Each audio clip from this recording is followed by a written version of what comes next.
And checking in on the Trump campaign tonight, the president spending his final day campaigning in key battleground states: North Carolina, Pennsylvania, Michigan, and Wisconsin.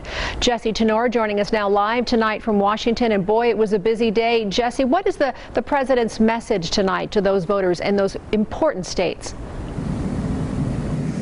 Yeah, good evening. President Trump definitely made the final case for another 4 years, really talking about the coronavirus pandemic, since that's obviously on a lot of voters' minds going into Election Day tomorrow. He was saying that another 4 years would ensure that a vaccine hits the market quickly and it would be safe and effective, which would then continue to stimulate the economy. And then he countered it by saying that a Biden administration would lead to more lockdowns across the country, which would then hurt the economy.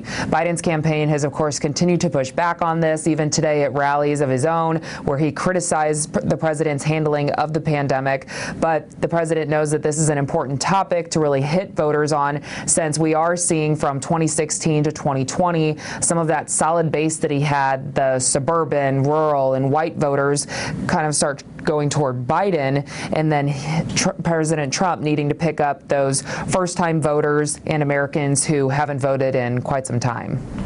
I know you've been on the beat for a while. President Trump earlier saying that as soon as Election Day ends, quote, "we're going in with our lawyers," end quote. Any idea, if you're looking into your crystal ball, what potential voting challenges we might see in the days ahead?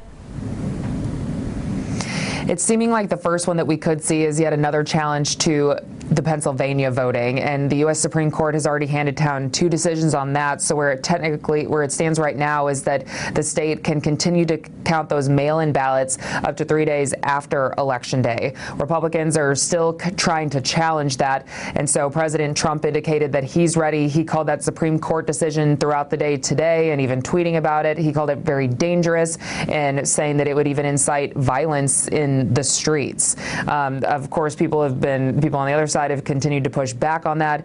Biden was even saying today at his rallies that the president cannot determine the election, that that the country won't let him do that, that it's not set up that way.